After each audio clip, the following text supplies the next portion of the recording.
Lorsque l'on pense aux nations qui jouent un rôle majeur dans la Bible, ce sont souvent Israël, l'Égypte ou Babylone qui viennent à l'esprit, ces puissances colossales mêlées à des miracles, des guerres et des interventions divines.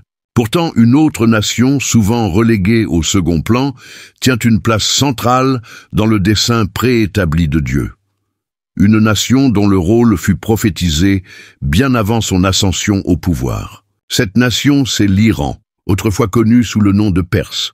Ce qui rend l'histoire de la Perse si remarquable, ce n'est pas seulement son influence historique, mais le fait que la Bible la mentionne explicitement, non seulement dans les récits du passé, mais aussi dans des prophéties concernant l'avenir. La Perse n'était pas un royaume adorant le Dieu d'Israël, ni une terre foulée par ses prophètes, ni un lieu où ses miracles se manifestaient au sein de son peuple élu. Et pourtant, paradoxalement, elle est l'un des rares empires païens que Dieu ne s'est pas contenté de tolérer, mais qu'il a activement utilisé comme instrument pour accomplir ses desseins divins. Même si de nombreux rois perses ne reconnaissaient pas le Dieu d'Israël, ils jouèrent un rôle essentiel dans la destinée d'Israël. Non seulement ils protégèrent le peuple juif, mais ils fournirent aussi les ressources nécessaires à la reconstruction du temple de Jérusalem, un acte annoncé des siècles avant qu'il ne se réalise. Mais ce qui demeure le plus stupéfiant, c'est ceci. Un roi païen étranger à l'alliance divine fut mentionné nommément dans la Bible plus de 100 ans avant sa naissance. Un événement unique dans toute l'histoire biblique. Cyrus, le grand, fondateur du puissant empire perse, n'était ni israélite, ni serviteur du Dieu d'Abraham, d'Isaac et de Jacob. Pourtant, dans le livre d'Ésaïe, il est appelé Mont Berger, un titre habituellement réservé aux dirigeants israélites choisis par Dieu. Lorsque Babylone, l'empire qui avait réduit les Juifs en esclavage, tomba face aux armées de Cyrus, le tout premier décret qu'il émit ne fut pas destiné à maintenir l'oppression des exilés comme l'avaient fait tant de conquérants avant lui, mais à leur accorder la liberté de retourner dans leur terre natale et de rebâtir le temple à Jérusalem. Ce geste n'était pas simplement un acte politique, mais l'accomplissement direct d'une prophétie d'Ésaïe, consignée plus d'un siècle avant la naissance de Cyrus. Pourtant, le rôle de la Perse dans l'histoire biblique ne s'arrête pas là. La restauration d'Israël fut un processus long et semé d'embûches, souvent entravé par des peuples voisins désireux d'empêcher la reconstruction de Jérusalem. Lorsque ses opposants tentèrent de faire cesser les travaux, un autre roi perse, Darius le Grand, réaffirma le décret de Cyrus, ordonnant non seulement que le temple soit achevé, mais aussi que les frais soient couverts par le trésor impérial. Il alla même jusqu'à ordonner que des sacrifices soient offerts au temple pour le compte de la famille royale perse, reconnaissant ainsi la puissance du Dieu d'Israël d'une manière encore jamais vue de la part d'un roi étranger. Des années plus tard, sous le règne du roi Xerxès, la Perse devint de nouveau le théâtre d'une intervention divine, bien que dans des circonstances inattendues. Un complot sinistre fut ourdi au sein de la cour royale, perse, dans le but d'exterminer le peuple juif. Un complot qui aurait pu aboutir à leur anéantissement total, si ce n'est pour le courage d'une jeune femme juive, une orpheline devenue reine de Perse.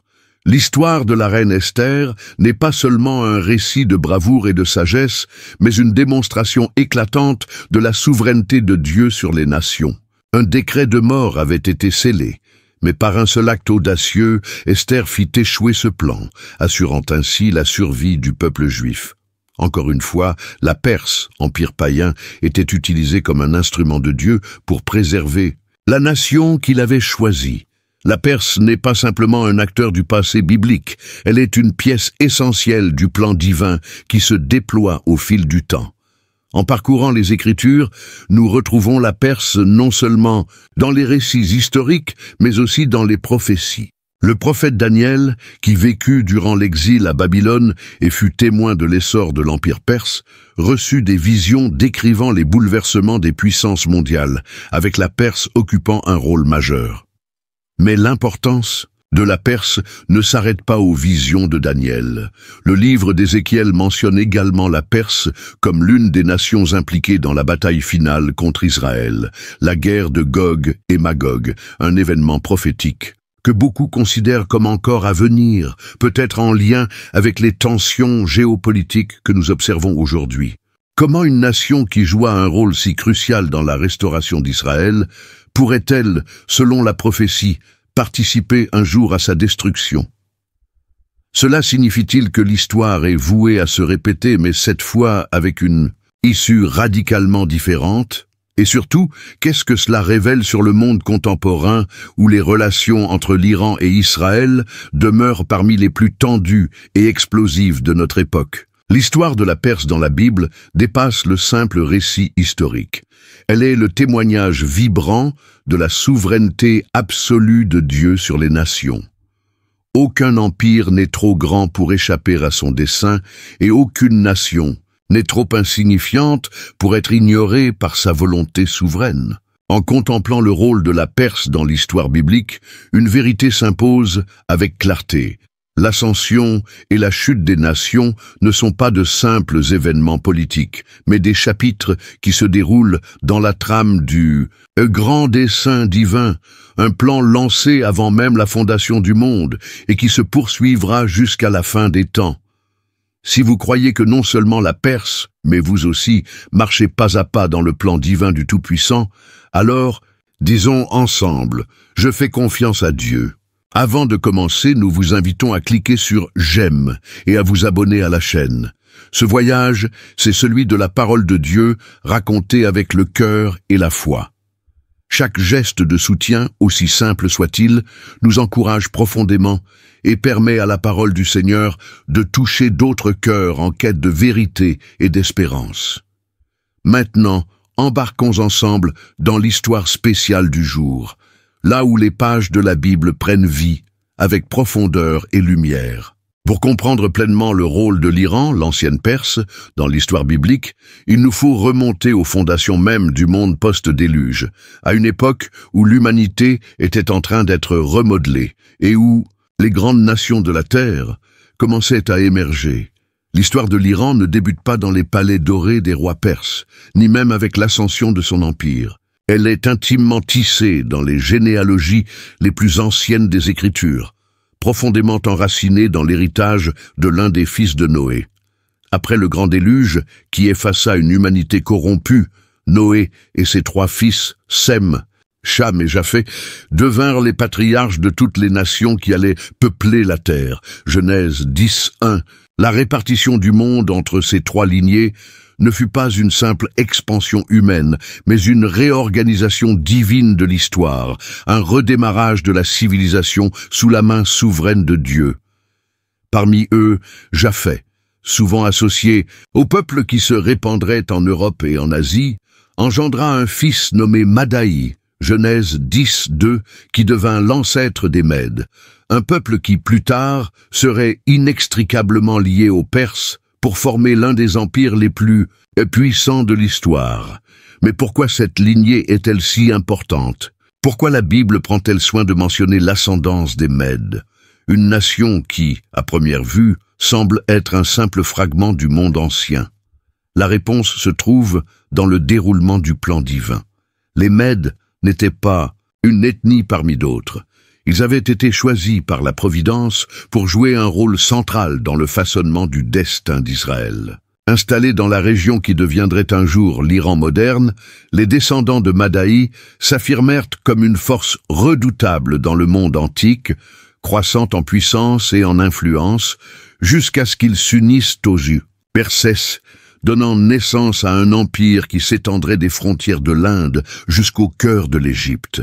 Ce lien entre les descendants de Japheth et la formation de l'Empire perse n'est pas une simple note historique, mais un pont direct entre le monde post-déluge et le récit biblique ultérieur de l'exil, de la rédemption et de la restauration d'Israël. Dès les premières pages de l'histoire humaine, la Perse était déjà en train d'être positionnée comme un acteur majeur du drame divin appelé à se déployer à travers les siècles.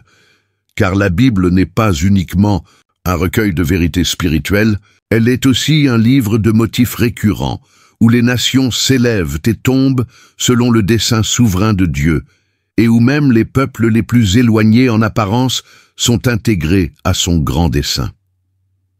Au fil des siècles, les Mèdes et les Perses, d'abord deux groupes distincts, finirent par ne faire plus qu'un sous la direction des rois perses.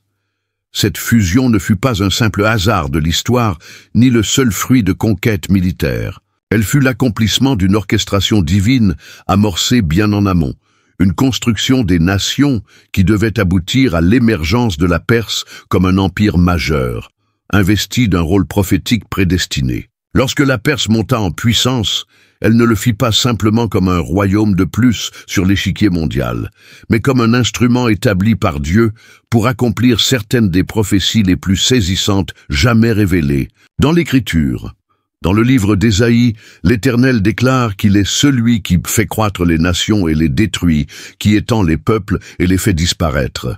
Job 12, 23.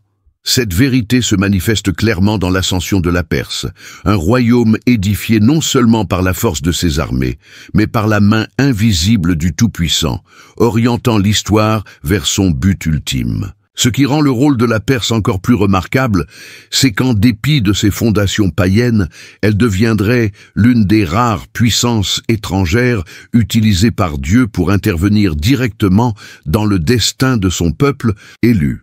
Alors que d'autres nations comme l'Égypte ou Babylone avaient opprimé Israël, la Perse serait différente. Elle serait l'empire par lequel Dieu ramènerait son peuple, accomplissant des promesses formulées bien avant que la Perse ne soit née. Ainsi, dès les débuts de l'histoire biblique, la place de la Perse était déjà assurée dans la grande trame des interventions divines.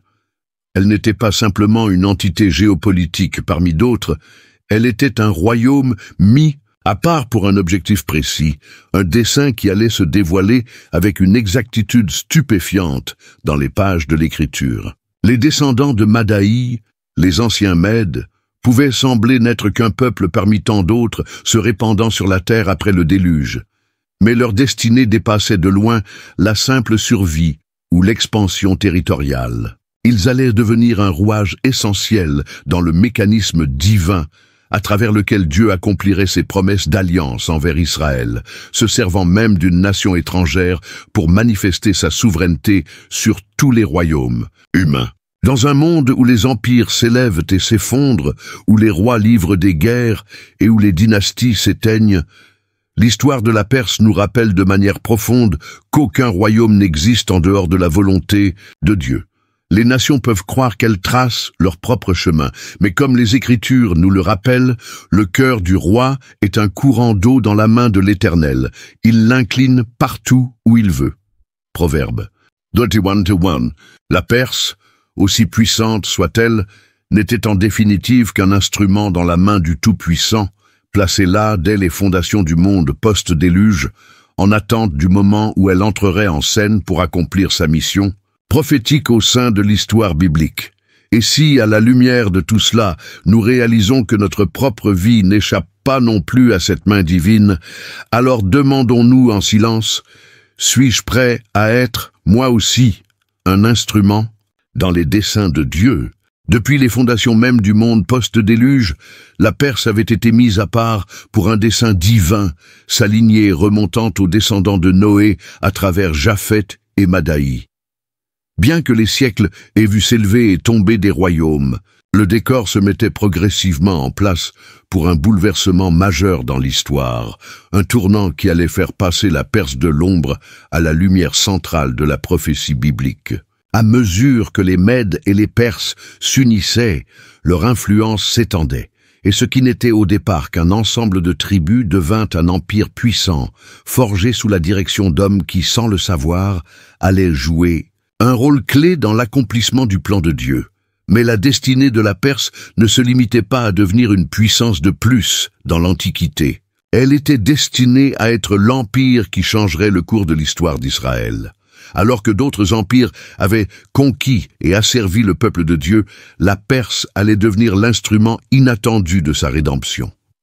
Comment un empire païen, étranger à l'alliance divine, pouvait-il être choisi pour accomplir les desseins de Dieu? Comment la Perse a-t-elle pu émerger au moment exact où l'histoire d'Israël était à un point critique? Et surtout, pourquoi l'un de ses plus grands rois fut-il nommé dans une prophétie bien avant sa naissance? La réponse réside dans l'orchestration divine de l'histoire, alors que nous nous tournons vers l'ascension de l'Empire perse et son rôle inégalé dans la restauration d'Israël. L'ascension de la Perse comme puissance dominante ne fut pas simplement le fruit de conquêtes militaires ou de stratégies politiques, mais le déroulement d'un récit divin initié des siècles auparavant. Le royaume de Babylone, autrefois une superpuissance indomptable qui avait réduit Israël à néant, semblait inébranlable. Il avait détruit Jérusalem, réduit le temple en cendres et emmené le peuple de Juda en exil, accomplissant ainsi les avertissements sévères prononcés par les anciens prophètes. Pendant 70 longues années, les Israélites languirent en terre étrangère, leurs espérances ternies par le poids de la captivité, leurs prières habitées par une ardente soif de délivrance. Pourtant, même dans leur détresse, une promesse avait été donnée, une prophétie de Jérémie annonçant que l'exil ne durerait pas toujours, qu'un temps de restauration viendrait et qu'un homme suscité par Dieu les libérerait. Jérémie 25, 11, 12, 29, 10. L'accomplissement de cette prophétie débuta avec l'élévation d'un homme, Cyrus le Grand. Contrairement au roi babylonien impitoyable qui régnait par la peur, Cyrus se distinguait non seulement par son mode de gouvernance, mais par la manière dont Dieu allait l'utiliser pour bouleverser le destin d'un peuple entier. Aux yeux du monde, il n'était qu'un stratège militaire de génie, étendant son empire depuis les confins de la vallée de l'Indus jusqu'aux rives de la Méditerranée. Mais la Bible révèle une vérité plus profonde. Cyrus n'était pas simplement un conquérant, il était un instrument choisi du Très-Haut. Ce qui rend son histoire encore plus extraordinaire, c'est qu'il avait été nommé par Dieu plus d'un siècle avant sa naissance. Le prophète Ésaïe, écrivant bien avant que la Perse ne devienne une puissance notable, rapporta ces paroles stupéfiantes. Il dit de Cyrus, « Il est mon berger, et il accomplira toute ma volonté. Il dira à Jérusalem, qu'elle soit rebâtie, et au temple, qu'il soit fondé. » Ésaïe 44, 28. Et au chapitre suivant, Dieu poursuit. « Ainsi parle l'Éternel à son oint, à Cyrus, qu'il tient par la main droite, pour terrasser les nations devant lui et délier la ceinture des rois. » Ésaïe 45, 1. Une telle déclaration n'a pas d'équivalent dans toute l'Écriture. Le titre « oint », habituellement réservé aux rois et aux prêtres d'Israël, est attribué ici à un roi païen, sans alliance avec le Dieu d'Israël. Pourtant, dans le plan divin, Cyrus était destiné à renverser Babylone, à briser les chaînes des exilés juifs et à initier la reconstruction du temple de Jérusalem. Et lorsque le moment désigné arriva, l'histoire se déroula exactement comme la prophétie l'avait annoncé. En 539 avait-il J.C. Sous la conduite de Cyrus, l'armée perse marcha sur Babylone, l'empire même qui avait défié l'autorité divine et réduit Israël en esclavage. Contrairement aux batailles habituelles, la chute de Babylone fut rapide et presque sans combat, preuve que cette victoire n'était pas seulement militaire, mais le fruit d'une intervention divine. Selon les archives historiques, notamment le cylindre de Cyrus, les Perses entrèrent dans la ville sans résistance, les murailles réputées infranchissables échouant à les arrêter. Certains récits évoquent une diversion du fleuve Euphrate, permettant aux troupes de passer à travers le lit asséché et de pénétrer au cœur de la cité durant la nuit. Le livre de Daniel nous offre une perspective encore plus profonde sur cette chute. La nuit même où les troupes de Cyrus approchaient, le roi Belshazzar, souverain babylonien, donnait un grand festin, buvant dans les coupes sacrées volées au temple de Jérusalem. C'est alors qu'une main mystérieuse apparut et traça un message énigmatique sur la paroi du palais. « Menez, menez, Tekel ou Pharsin » Daniel 5, 25. Le prophète Daniel fut appelé pour en donner l'interprétation. Dieu avait Compté les jours du règne de Belshazzar, il avait été pesé et trouvé léger, et son royaume serait partagé entre les Mèdes et les Perses. Cette nuit-là, Babylone tomba, et Cyrus devint le maître incontesté de l'Empire. Mais ce qui rend cette conquête véritablement exceptionnelle, c'est ce qui suivit. Là où d'autres vainqueurs imposèrent leur domination par la force et l'humiliation, Cyrus prit une voie radicalement différente, celle annoncée longtemps auparavant. Au lieu de maintenir les Juifs en servitude, il fit l'impensable. Il publia un décret autorisant leur retour sur la terre de leurs ancêtres et la reconstruction de leur temple. Ces paroles, consignées dans le livre d'Esdras, résonnent avec l'autorité divine. Ainsi parle Cyrus, roi de Perse. L'Éternel, le Dieu des cieux, m'a donné tous les royaumes de la terre, et il m'a commandé de lui bâtir une maison à Jérusalem, en Juda. Esdras 1-2. Il ne s'agissait pas d'une décision politique ordinaire, mais de l'accomplissement d'une prophétie d'Ésaïe, de la réalisation du calendrier annoncé par Jérémie et du témoignage éclatant de la souveraineté de Dieu sur les affaires humaines. Un roi païen, inconscient des prophéties détaillées qui annonçaient ses actions, devint malgré lui un instrument docile entre les mains du Tout-Puissant, initiant l'un des tournants les plus décisifs de l'histoire d'Israël. Le décret de Cyrus ouvrit un nouveau chapitre pour le peuple juif, mais le chemin à parcourir serait semé d'embûches. Bien que les exilés aient reçu la permission de rentrer, la tâche de rebâtir une patrie dévastée et un sanctuaire sacré allait exiger bien plus qu'un simple édit royal. Il leur faudrait foi, persévérance et intervention divine. La marche vers la restauration avait commencé, mais elle était loin d'être achevée, et dans la suite de notre parcours, nous verrons comment la Perse continua à modeler le destin d'Israël, non pas comme une puissance en arrière-plan de l'histoire biblique, mais comme un acteur vivant utilisé par Dieu pour accomplir ses promesses. Du règne de Cyrus au soutien de Darius, en passant par le courage d'Esther, le rôle de la Perse n'était en rien accidentel. Il demeure un témoignage vibrant de cette vérité inaltérable. Aucun royaume, aucun roi, aucune puissance ne peut exister en dehors de la volonté souveraine du Dieu Tout-Puissant. La chute de Babylone ne marqua pas seulement la fin d'un empire, mais l'aube d'une ère nouvelle pour Israël. Une ère annoncée par les prophètes plusieurs siècles auparavant, une ère durant laquelle les exilés allaient retourner sur leur terre et rebâtir ce qui avait été perdu. Pourtant, si la conquête de Babylone fut rapide, le véritable miracle ne résidait pas dans la puissance militaire de la Perse, mais dans l'acte inattendu de miséricorde et de restauration qui suivit. Contrairement au roi d'Assyrie ou de Babylone, qui prenait plaisir à la destruction et à la soumission d'Israël, Cyrus le Grand adopta une approche inédite, une décision qui allait transformer à jamais le cours de l'histoire juive. À peine avait-il consolidé son pouvoir sur les anciens territoires babyloniens que Cyrus publia un décret, un texte qui allait mettre en marche la restauration d'un peuple. Ces paroles, rapportées dès les premiers versets du livre d'Esdras, résonnent avec une solennité saisissante. Ainsi parle Cyrus, roi de Perse. L'Éternel, le Dieu des cieux, m'a donné tous les royaumes de la terre, et il m'a chargé de lui bâtir une maison à Jérusalem, qui est en Juda. Qui d'entre vous fait partie de son peuple? Que son Dieu soit avec lui, et qu'il monte à Jérusalem, qui est en Juda, et rebâtisse la maison de l'Éternel, le Dieu d'Israël. C'est le Dieu qui est à Jérusalem. Esdras 1, 2, 3. Ce décret, émanant d'un roi païen sans alliance, préalable avec le Dieu d'Israël, représentait l'accomplissement stupéfiant de prophéties anciennes.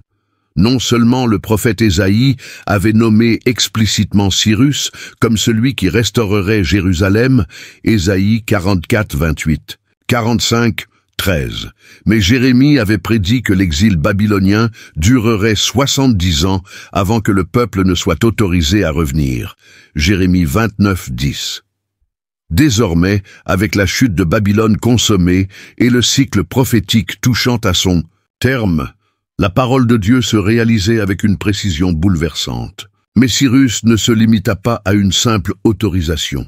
Son décret allait bien au-delà d'une reconnaissance du droit d'Israël à rentrer chez lui.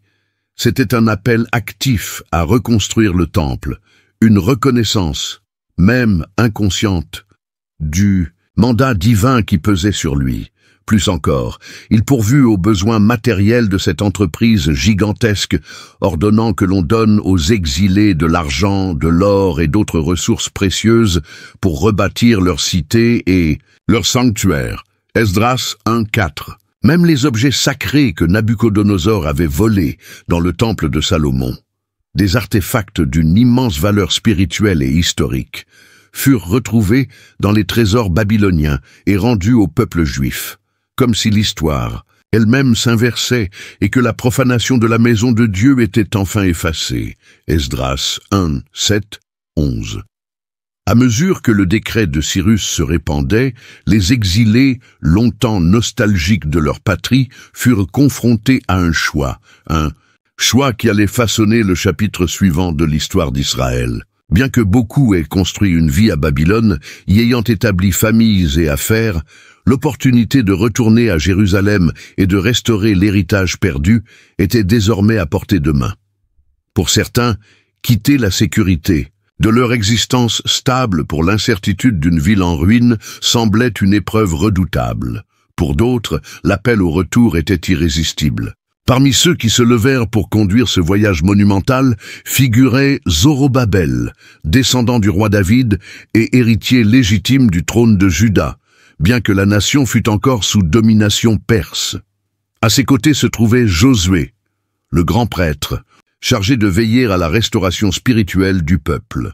Sous leur direction, près de 50 000 exilés se préparèrent à entreprendre le long et difficile retour vers la terre de leurs ancêtres. Esdras 2, 64-65. Un voyage aussi exigeant, physiquement que profondément transformateur sur le plan spirituel. Alors qu'ils quittaient les cités imposantes et le confort de la Perse pour les ruines désolées de Jérusalem, le poids de l'histoire reposait sur leurs épaules. Il ne s'agissait pas d'une migration ordinaire, mais de l'accomplissement d'une alliance divine, un écho de la grande délivrance hors d'Égypte des siècles plus tôt. Tout comme leur père avait fui la servitude de Pharaon sous la conduite de Moïse, ils sortaient à présent de la captivité babylonienne, libérés par le décret d'un roi étranger, prouvant à nouveau qu'aucune puissance terrestre ne pouvait résister aux desseins du Tout-Puissant. Mais le chemin de la restauration n'allait pas être sans embûches. La terre à laquelle ils revenaient n'était pas un havre de paix, mais un lieu marqué par la désolation et la résistance. Jérusalem était en ruine, son temple glorieux, réduit en gravats, et les peuples environnants, nombreux à s'être installés durant l'exil, n'accueillaient pas favorablement leur retour. Les exilés, bien qu'affranchis du joug babylonien, faisaient désormais face à un nouveau combat, celui de rebâtir leur cité, leur sanctuaire et leur identité dans un contexte d'opposition et d'incertitude. Et pourtant, au milieu des obstacles et des épreuves, une vérité demeurait inébranlable. Dieu avait parlé et ses promesses s'accompliraient. Ce qui avait commencé par un décret royal était en réalité la continuité d'une parole divine prononcée bien et plutôt une parole qui remontait à Abraham, qui avait traversé les siècles jusqu'à Moïse et qui, à présent, trouvait un nouvel écho dans la génération du retour. Le Dieu d'Israël, qui avait annoncé leur exil, avait également proclamé leur retour, et aucune puissance, fût-elle la plus grande de la terre, ne pouvait empêcher l'accomplissement de sa volonté. Avec le retour vers Jérusalem en marche, la scène était désormais prête pour un nouveau chapitre de l'histoire d'Israël, un chapitre marqué par l'effort de reconstruction, par la faveur divine, mais aussi par l'opposition acharnée. Le décret de Cyrus avait ouvert la porte, mais le voyage vers une restauration véritable ne faisait que commencer. Et dans notre propre vie, face aux ruines que nous espérons voir restaurées, souvenons-nous que lorsque Dieu ouvre une porte, même les royaumes les plus puissants ne peuvent la refermer. Puissions-nous marcher avec foi comme ces exilés d'autrefois, convaincus que les promesses de Dieu ne failliront jamais.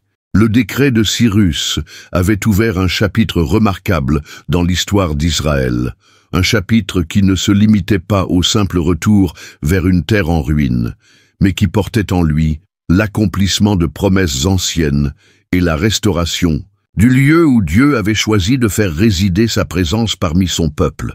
La première vague d'exilés, menée par Zorobabel et Josué, avait entrepris avec courage de quitter leurs vies établies à Babylone pour regagner Jérusalem, portant en eux l'espérance d'une nation en quête de renaissance. Pourtant, à leur arrivée, ce ne fut pas une cité prête à être rebâtie qu'ils trouvèrent, mais un champ de ruines, de l'hostilité et une opposition tenace. Car même si le chemin vers la restauration était tracé par Dieu, il n'en serait pas pour autant facile. Pendant un temps, les travaux avancèrent lentement, freinés par des défis qui menaçaient de les interrompre totalement. Des adversaires puissants se levèrent, bien décidés à empêcher toute reconstruction, et même parmi les exilés, le découragement s'installa, alimenté par la dureté de la réalité. Le décret de Cyrus leur avait accordé le droit de reconstruire, mais face à une telle opposition, ce droit devait désormais être confirmé et soutenu de façon plus concrète par le trône perse. Car si Cyrus avait posé les fondations de la restauration d'Israël, ce furent ses successeurs, Darius le Grand, et plus tard Artaxerxès, qui allaient garantir l'achèvement de l'œuvre. Par leur règne, le rôle de la Perse dans l'histoire du salut ne s'arrêta pas à un seul décret. Il se déploya sur plusieurs générations, prouvant que lorsqu'un projet est divinement orchestré, Dieu en dirige aussi la pleine réalisation.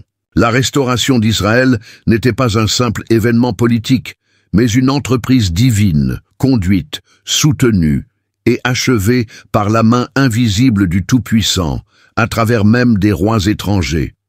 À travers ce récit, nous découvrons comment Dieu a utilisé ses souverains pour protéger, pourvoir et faire avancer la cause de son peuple, veillant à ce que rien ne puisse faire échouer ce qu'il avait promis. Bien que le décret de Cyrus ait accordé aux exilés le droit de retourner sur leur terre et de rebâtir le temple, la réalité de la restauration s'avéra bien plus complexe qu'ils ne l'avaient imaginé. Le voyage vers Jérusalem avait été long et épuisant, mais le vrai combat commença une fois sur place, face à l'étendue de la désolation. La ville n'était plus qu'un amas de pierres éparses, et le temple, centre spirituel et symbole d'identité du peuple élu, n'existait plus que dans leurs souvenirs. Malgré leur ferveur initiale, les exilés durent affronter une opposition continue, notamment celle des Samaritains, qui voyaient, dans le retour d'Israël, une menace directe à leur propre pouvoir. Ces ennemis usèrent de ruses politiques, de pression et d'intimidation, et parvinrent finalement à faire cesser les travaux. Le chantier resta figé durant des années, les fondations laissées à l'abandon, alors que la peur et le découragement gagnaient le cœur du peuple. Durant cette période de stagnation, l'Empire perse traversa lui-même une phase de transition. Cyrus, l'initiateur du retour, avait disparu de la scène et ses successeurs ne partageaient pas son souci pour Jérusalem. Sans appui royal, les exilés ne pouvaient avancer et l'espoir de voir le temple reconstruit semblait s'éteindre. Mais Dieu n'avait pas dit son dernier mot. Il avait déjà préparé un autre roi, un souverain païen certes, mais destiné à devenir, à son insu, un instrument de l'accomplissement prophétique, Darius le Grand. Sous son règne, le chantier abandonné allait retrouver un souffle nouveau. Darius, à son avènement, hérita d'un empire immense, s'étendant des frontières de la Grèce jusqu'à la vallée de l'Indus. Son règne fut marqué par une rigueur administrative et des succès militaires, mais, sans le savoir, il entrait aussi dans un rôle prédestiné par la providence divine. Lorsque les ennemis d'Israël, profitant du temps d'arrêt, adressèrent au pouvoir perse une plainte visant à interdire définitivement les travaux, ils pensaient assurer leur victoire. Ils accusèrent les Juifs de se rebeller contre l'Empire, insinuant que leur restauration serait source de troubles. Pourtant, au lieu de trancher en leur faveur, Darius ordonna une enquête minutieuse et fit rechercher dans les archives royales s'il existait un précédent officiel concernant Jérusalem. Ce qui suivit fut un moment décisif de l'histoire, un témoignage éclatant de la souveraineté de Dieu sur les rois et les nations. Les scribes mirent au jour le décret original de Cyrus, ce document même qui légitimait le retour du peuple et la reconstruction du temple, Esdras 6.1-2. Fort de cette preuve incontestable, Darius ne se contenta pas de confirmer l'autorisation initiale. Il publia un nouveau décret renforçant et élargissant celui de Cyrus. Il ordonna que les frais de reconstruction soient intégralement pris en charge par le trésor impérial, Esdras 6.8, éliminant ainsi les obstacles financiers. Plus encore, il menaça sévèrement quiconque oserait s'opposer à l'œuvre, déclarant qu'un tel homme serait mis à mort, et sa maison réduite en un tas d'immondices. Esdras 6.11. Ce décret de Darius dépassait largement une simple mesure administrative. Il révélait la capacité de Dieu à utiliser les figures les plus improbables pour accomplir sa volonté. Bien qu'il fût roi d'un empire païen, Darius reconnut la grandeur du Dieu d'Israël, ordonnant même que des sacrifices soient offerts au temple pour lui-même et pour ses fils, afin d'obtenir la faveur divine. Esdras 6.10. Derrière ce geste se profilait une vérité bien plus profonde. Les rois de Perse, bien qu'étrangers à l'alliance, étaient intégrés dans le plan rédempteur de Dieu, rappelant que nul pouvoir terrestre n'échappe à son autorité. Avec ce soutien renouvelé, les travaux reprirent avec une vigueur nouvelle. Les paroles des prophètes Agé et Zacharie insufflèrent courage et espérance au peuple, leur rappelant que Dieu lui-même était avec eux. Agé 2, 4, 5, Zacharie 4, 6, 7. Et enfin, dans la 6e année du règne de Darius, après tant d'années d'attente et de combats, le second temple fut achevé. Esdras 6, 15. Ce qui semblait autrefois une utopie lointaine devenait réalité. Le peuple d'Israël, après l'exil et la souffrance, pouvait de nouveau adorer l'Éternel dans sa maison. L'achèvement du temple sous le règne de Darius ne fut pas seulement la reconstruction d'un édifice.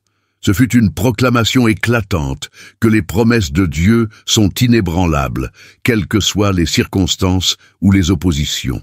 Le même Dieu qui avait annoncé l'exil avait aussi promis la restauration, et par la voix d'un roi perse, cette promesse avait trouvé son accomplissement.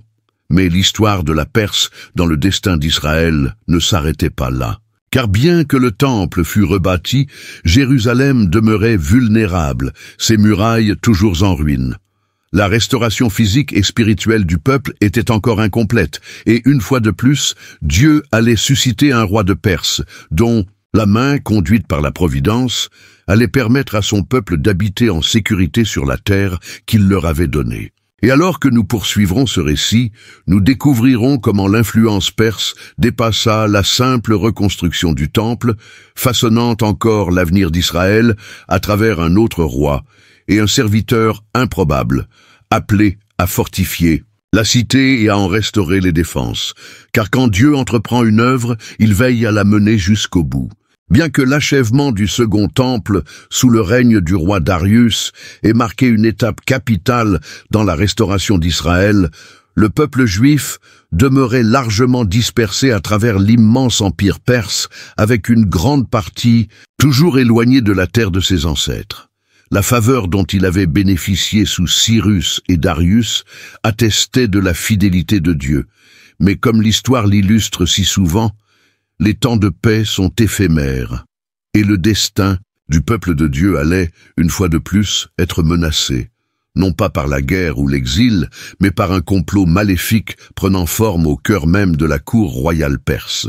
Lorsque le trône passa de Darius à son fils Xerxès Ier, connu dans la Bible sous le nom d'Assuérus, un nouveau chapitre de l'histoire d'Israël s'ouvrit, mettant en lumière non seulement la souveraineté divine sur les empires, mais aussi la puissance de l'obéissance courageuse face à des circonstances apparemment désespérées. Contrairement à ses prédécesseurs, qui avait soutenu la reconstruction du foyer juif, Xerxès se distingua par son ambition démesurée, ses excès et son tempérament capricieux. C'est sous son règne que se déroula l'un des épisodes les plus dramatiques de l'histoire juive, un épisode qui aurait pu conduire à leur extermination totale si ce n'était l'intervention cachée de Dieu à travers une héroïne improbable, une jeune femme juive nommée Esther. L'histoire commence dans les fastueux palais de Suse, où le roi Xerxès, dans un élan d'orgueil enivré, prononça un décret irréfléchi qui entraîna la destitution de la reine Vashti. En quête d'une nouvelle épouse, il ordonna que les plus belles jeunes filles de l'Empire soient amenées à son harem. Parmi elles se trouvait Hadassa, une orpheline juive élevée par son cousin Mardoché. Connue sous son nom perse, Esther fut conduite au palais sans révéler ses origines, et par une série d'événements orchestrés par la providence divine, elle trouva grâce aux yeux du roi, qui la couronna reine de Perse, Esther 2:17. À première vue, l'élévation d'Esther pouvait sembler être le fruit du hasard, une chance dans un empire où elle n'était qu'une étrangère parmi tant d'autres. Mais derrière l'apparente banalité, un dessein bien plus grand était en marche. Un dessein qui allait bientôt exiger d'elle qu'elle risque tout pour sauver son peuple. À son insu, un sombre complot prenait forme dans les murs du palais. Haman, un haut dignitaire consumé par l'orgueil et la haine, nourrissait une profonde aversion pour les Juifs, particulièrement envers Mardoché, qui refusait de se prosterner devant lui. Dévoré par la rage, Haman ne se contenta pas de vouloir punir Mardoché. Il conçut un plan pour exterminer tout le peuple juif à travers l'Empire perse. En manipulant la confiance du roi, il obtint un décret royal ordonnant l'anéantissement des Juifs à une date précise, un décret irrévocable selon la loi perse. Esther 3, 8, 11.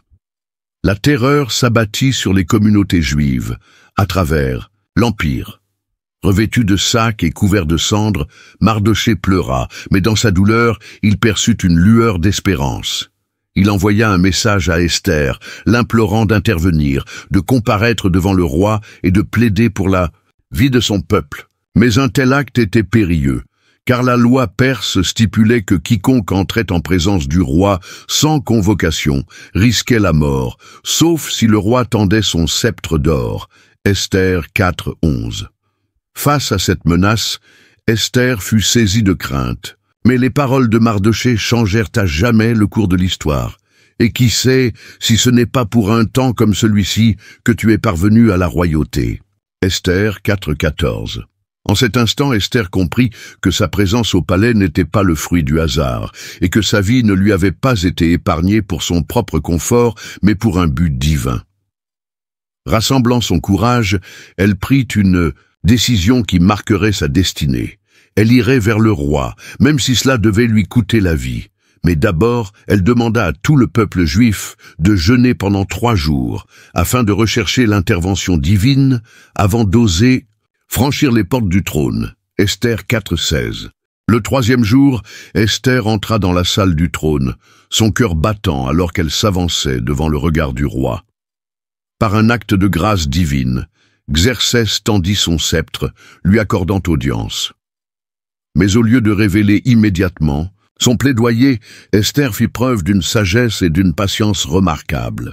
Elle invita le roi et Haman à un banquet privé, les attirant habilement dans un cadre où elle pourrait exposer sa demande avec discernement.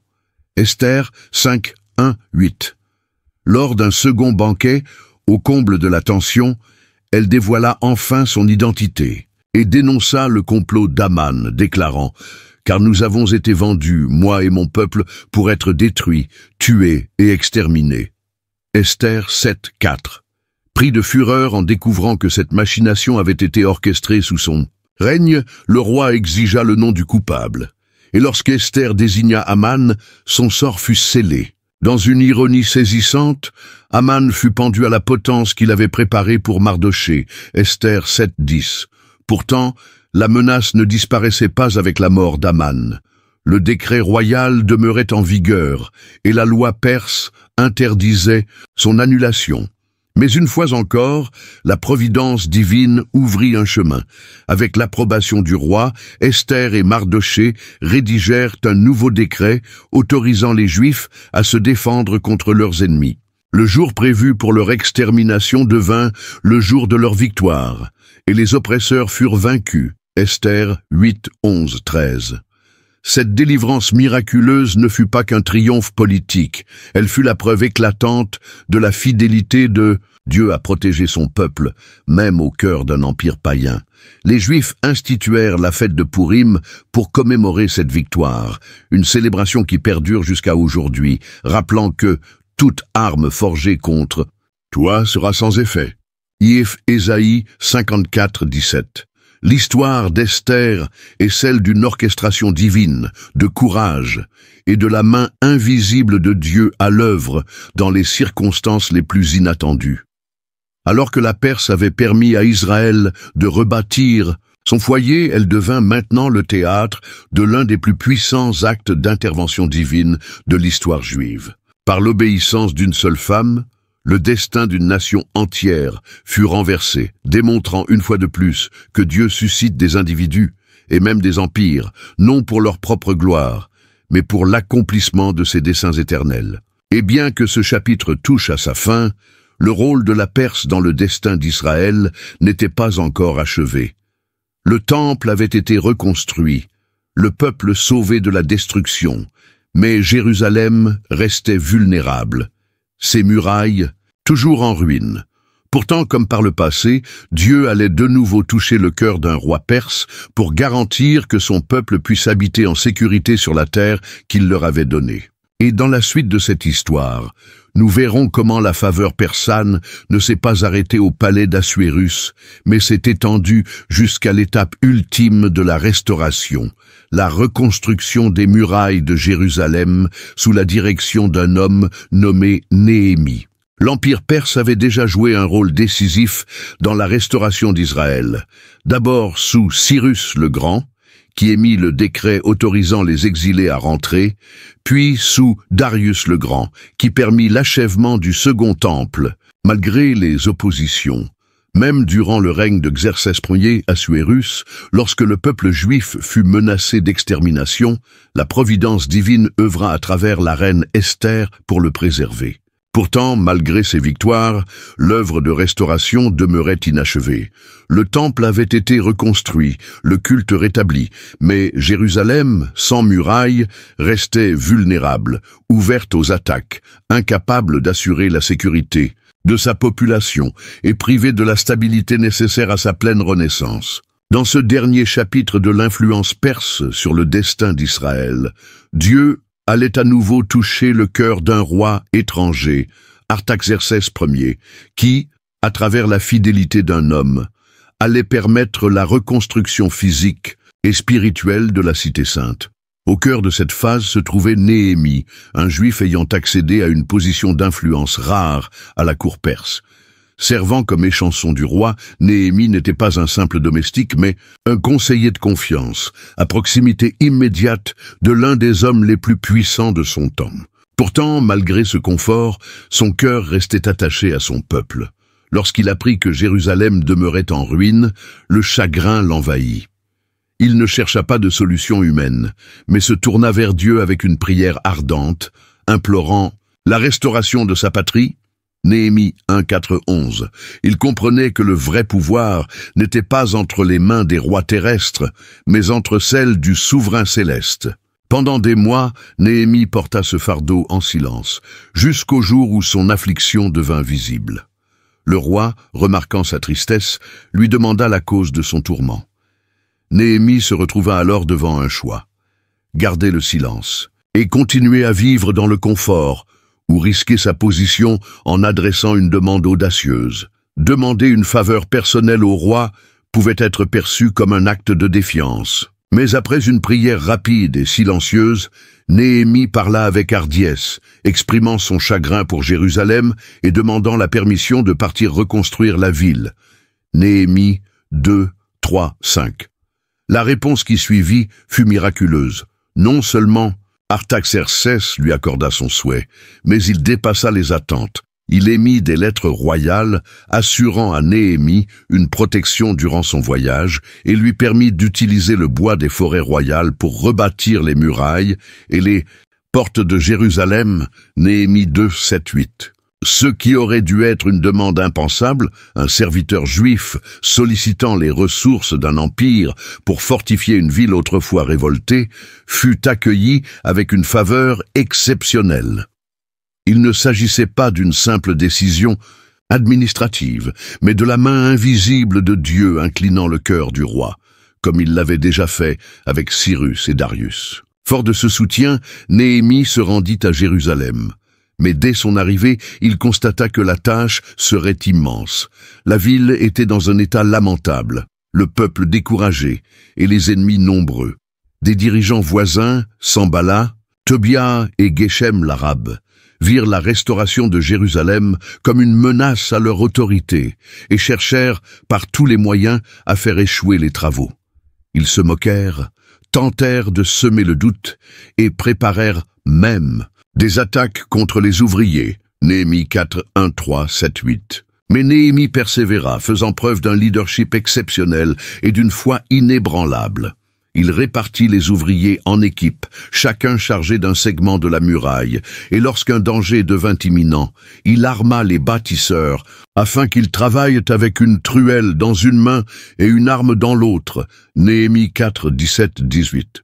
Cette image puissante d'un peuple rebâtissant tout en se défendant est le symbole vivant de leur foi et de leur résilience. Quand ses adversaires tentèrent de le distraire, Néhémie refusa de céder, répondant avec force « Je fais une grande œuvre et je ne puis descendre ». Néhémie 6.3. Contre toute attente, en seulement 52 jours, les murailles de Jérusalem furent achevées. Un exploit remarquable face à l'ampleur du projet et à la résistance rencontrée, Néhémie 6.15. Ce succès n'était pas seulement une victoire architecturale, mais une déclaration spirituelle. Dieu était avec son peuple. La ville, jadis en ruine, était désormais fortifiée, ses habitants protégés et l'identité nationale renforcée. Mais pour Néhémie, la restauration ne se limitait pas aux pierres et aux portes, elle devait atteindre le cœur du peuple. Avec Esdras, le scribe, il mena une véritable renaissance spirituelle, rétablissant la lecture publique de la loi et appelant la nation à renouveler son alliance avec Dieu. Néhémie 8, 1, 8. Le peuple, rassemblé à la porte des eaux, écouta la lecture du livre de la loi de Moïse. Profondément touchés, les cœurs furent saisis de repentir. Ils pleurèrent, se confessèrent et s'engagèrent à nouveau à suivre la voie de l'Éternel. Néhémie 8, 9, 12. Par le décret d'Artaxerxès et la détermination inébranlable de Néhémie, la restauration de Jérusalem trouva son achèvement. Le temple avait été rebâti sous Darius, le peuple avait été sauvé sous Xerxès, et maintenant, sous Artaxerxès, la ville était sécurisée, redevenue un centre vivant de la foi. Ce qui avait commencé par un édit royal trouva son accomplissement par la fidélité de Dieu, prouvant que nul empire, nul souverain, ni aucune force humaine ne peut empêcher l'accomplissement de ses desseins. Et pourtant, même alors que les murailles de Jérusalem s'élevaient, le rôle de la Perse dans la prophétie biblique n'était pas clos. Car si elle avait été un instrument de restauration, cette même puissance figurerait, dans les temps à venir, parmi les nations qui se lèveront contre Israël. Tandis que nous poursuivons cette exploration, nous découvrirons comment la Perse, au-delà de l'histoire, trouve également sa place dans la prophétie, inscrite dans le grand récit du plan éternel de Dieu pour les siècles. La restauration de Jérusalem, menée à son terme sous la direction de Néhémie avec le soutien indéfectible du roi Artaxerxès, marqua l'ultime étape de la reconstruction physique d'Israël. Du décret de Cyrus, libérant les exilés, à la protection sous Darius, en passant par la délivrance apportée par Esther durant le règne de Xerxès, jusqu'à la fortification de la ville sous Artaxerxès, l'Empire perse joua un rôle profondément unique dans l'accomplissement des promesses de Dieu envers son peuple, ce qui paraissait autrefois irréalisable. Le retour d'exil, la reconstruction du temple et la renaissance nationale s'étaient accomplis par la faveur de rois païens, prouvant que nul empire, si puissant soit-il, n'échappe à la volonté souveraine du Tout-Puissant. Cependant, bien que la Perse ait été utilisée comme instrument de restauration, son rôle dans la prophétie biblique était loin d'être terminé.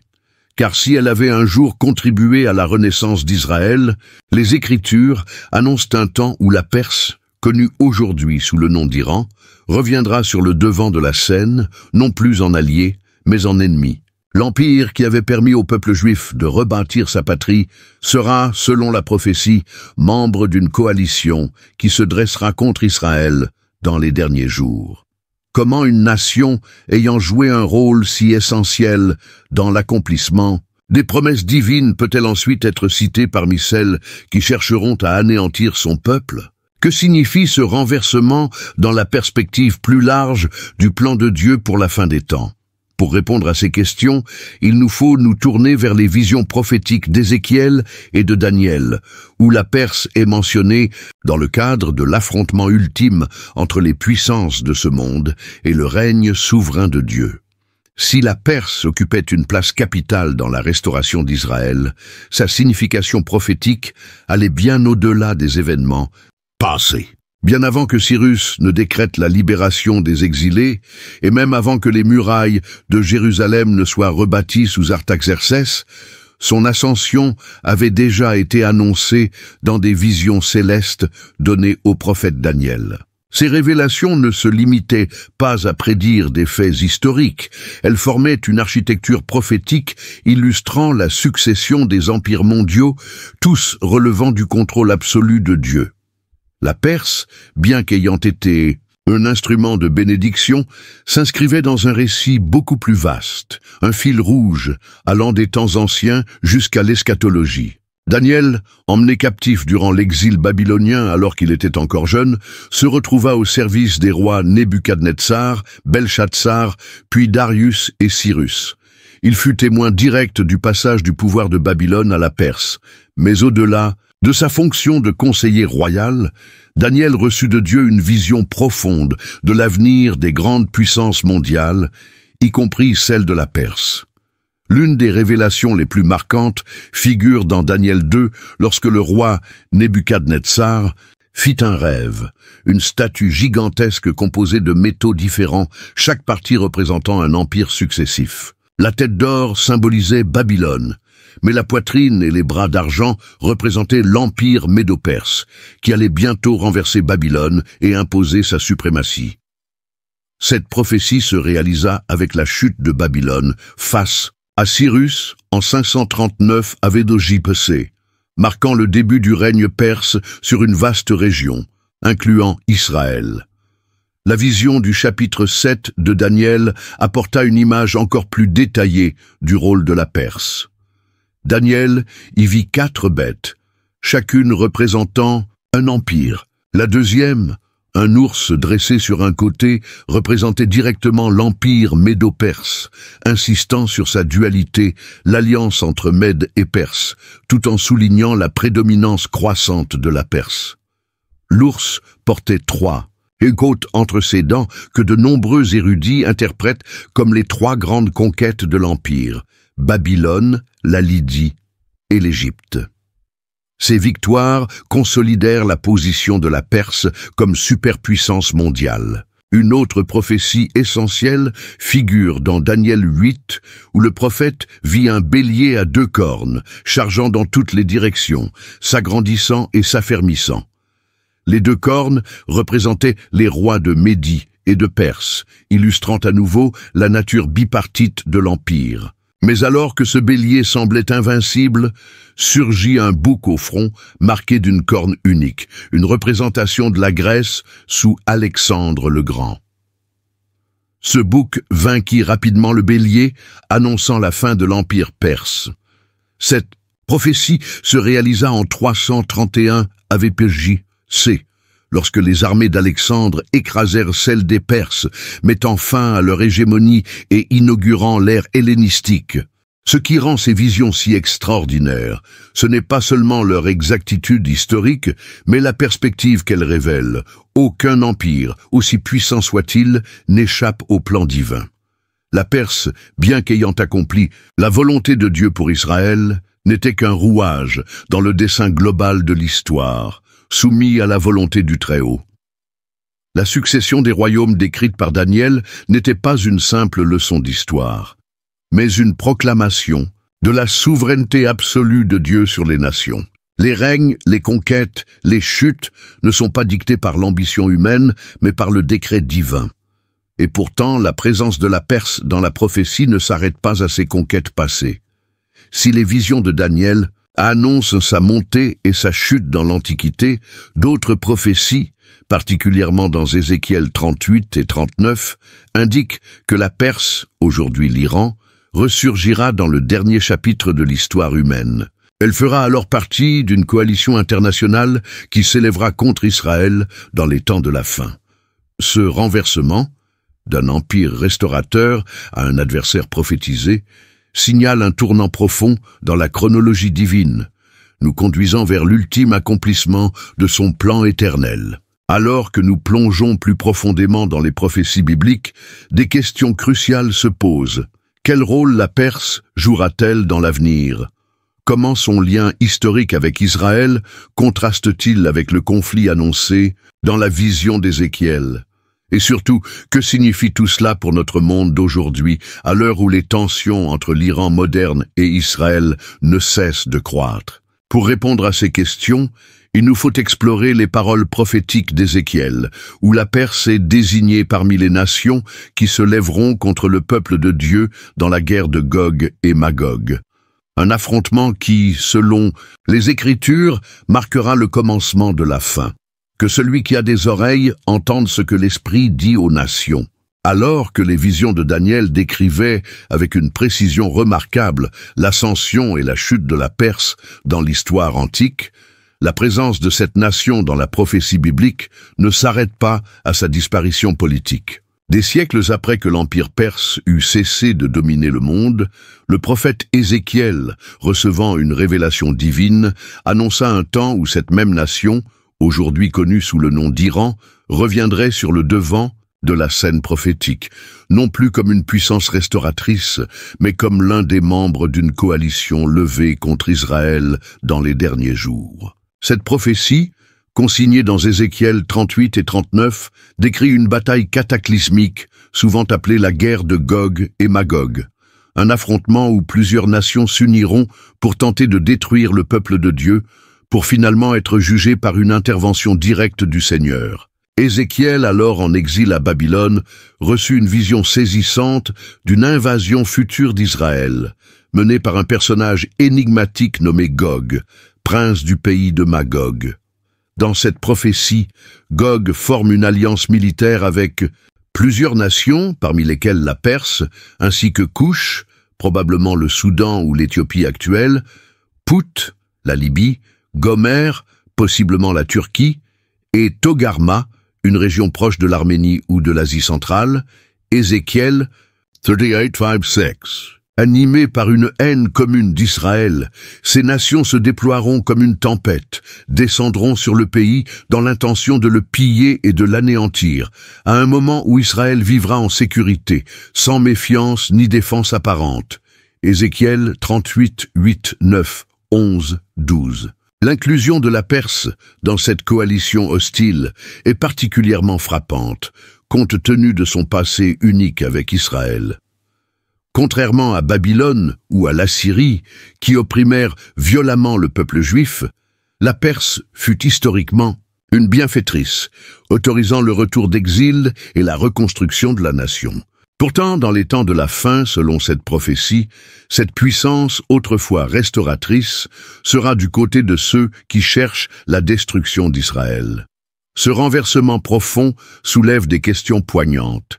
Comment la Perse passe-t-elle d'un instrument de la providence divine à un ennemi du peuple de Dieu? Quels événements pourraient conduire l'Iran moderne à s'aligner avec une telle coalition? Et surtout, comment cette prophétie entre-t-elle en résonance avec les tensions géopolitiques actuelles? À mesure que le récit prophétique se déroule, la réponse de Dieu à cette attaque imminente est aussi soudaine que foudroyante. De la même manière qu'il avait jadis utilisé la Perse pour accomplir sa volonté bienveillante envers Israël, il exercera cette fois son jugement sur elle et ses alliés. Ézéchiel 38, 18, 23 décrit comment, alors que Gog et sa coalition penseront triompher, Dieu interviendra avec puissance. Tremblements de terre, feu, grêle, panique générale et destruction massive frapperont les armées envahissantes. Ce jugement cataclysmique démontrera aux yeux de toutes les nations la souveraineté et la sainteté de l'Éternel. Je manifesterai ma grandeur et ma sainteté. Je me ferai connaître aux yeux de beaucoup de nations, et elles sauront que je suis l'Éternel. Ézéchiel 38, 23. Le chapitre 39 poursuit cette révélation en exposant l'ampleur de la défaite infligée aux ennemis d'Israël. Leur destruction sera si étendue qu'il faudra 7 mois pour enterrer les morts, et leurs armes seront brûlées pendant 7 années entières. Un détail glaçant qui souligne la dimension prophétique de cette bataille et la gravité du jugement de Dieu, Ézéchiel 39, 9, 12. Contrairement aux conflits précédents où Israël comptait sur sa propre armée ou des alliances politiques, cette guerre sera gagnée par une intervention directe du Tout-Puissant afin que sa gloire soit proclamée sur toute la terre. La prophétie d'Ézéchiel rappelle ainsi de manière solennelle qu'aucun ennemi, si puissant soit-il, ne peut s'opposer impunément au dessein du Dieu vivant. Si l'interprétation de cette prophétie fait encore débat parmi les exégètes, beaucoup considèrent qu'Ézéchiel 38-39 décrit un événement encore à venir. Les hostilités croissantes au Moyen-Orient et les tensions récurrentes entre l'Iran moderne et Israël ne peuvent être ignorées. L'influence grandissante de l'Iran, ses alliances avec des nations hostiles à Israël et ses appels incessants à la disparition de l'État juif semblent étrangement faire écho à l'alliance décrite par Ézéchiel. Serions-nous en train d'assister aux prémices de l'accomplissement prophétique? Et si oui, à quelle distance nous trouvons-nous de ce moment décisif? Ce qui est certain, c'est que le rôle de la Perse dans la prophétie biblique dépasse largement son passé historique. De l'empire bienveillant qui permit la reconstruction d'Israël à l'un des adversaires dans le combat eschatologique, la Perse apparaît comme une nation intimement tissée dans l'histoire et la théologie biblique. Son glissement d'alliés à ennemis illustre puissamment la manière dont Dieu dirige les nations, les élève ou les abat selon son dessein éternel, les appelant soit à servir sa volonté, soit à se dresser contre elle, mais jamais en dehors de sa souveraineté. Et pourtant, même face à cette guerre imminente, la prophétie d'Ézéchiel ne s'achève pas sur la destruction. Elle ouvre vers un horizon de rédemption plus vaste, où Dieu ne se contente pas de juger les nations rebelles, mais établit son règne incontesté sur la terre entière. La guerre de Gog et Magog n'est pas seulement un conflit géopolitique ou militaire, elle est le prélude à la réaffirmation suprême du nom de Dieu et à la préparation de son royaume éternel. Alors que nous observons notre monde, marqué par une instabilité croissante et des fractures géopolitiques profondes autour d'Israël, nous devons nous poser cette question. Assistons-nous à l'émergence du scénario d'Ézéchiel? La Perse, aujourd'hui l'Iran, se positionne-t-elle comme un acteur clé dans le déroulement des événements de la fin? Et si c'est le cas, comment devons-nous, en tant que croyants, interpréter les signes qui se manifestent sous nos yeux? Quelles que soient les réponses, une vérité reste inébranlable. L'histoire n'est pas le fruit du hasard, ni de l'ambition humaine, mais le déploiement majestueux du dessein souverain de Dieu, un dessein qui avance vers son accomplissement final, pour Israël et pour le monde. Que nos cœurs soient vigilants, que notre foi soit affermie et que nos regards restent fixés sur celui qui tient les nations dans le creux de sa main. Depuis les premières pages de l'histoire biblique jusqu'aux visions prophétiques des derniers temps, la Perse, connue aujourd'hui sous le nom d'Iran, tient un rôle central dans le déploiement du plan de Dieu pour les nations. Contrairement à de nombreux empires qui se sont dressés contre Israël, la Perse se distingue comme un instrument unique d'intervention divine, tantôt protectrice et restauratrice du peuple de Dieu, tantôt, comme l'annoncent les prophéties, un futur adversaire dans les événements cataclysmiques de la fin. Sa présence dans le récit biblique n'est pas fortuite.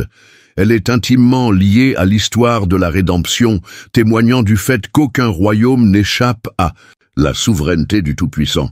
L'histoire de la Perse dans la Bible est un témoignage vivant de l'autorité suprême de Dieu sur les rois et les nations, démontrant comment il élève les empires et les abaisse selon sa volonté. Lorsque la captivité babylonienne laissa Israël en exil, ce fut Cyrus le grand, roi païen, qui, sans pleinement saisir la portée de ses actions, accomplit les paroles d'Ésaïe et de Jérémie en permettant au peuple juif de retourner dans sa terre et de rebâtir le temple.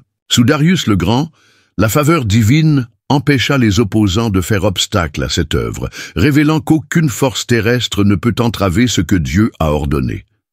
Même dans l'adversité, lorsque le peuple juif fut menacé d'extermination, c'est dans les cours perses que Dieu orchestra, par le courage de la reine Esther, une délivrance miraculeuse.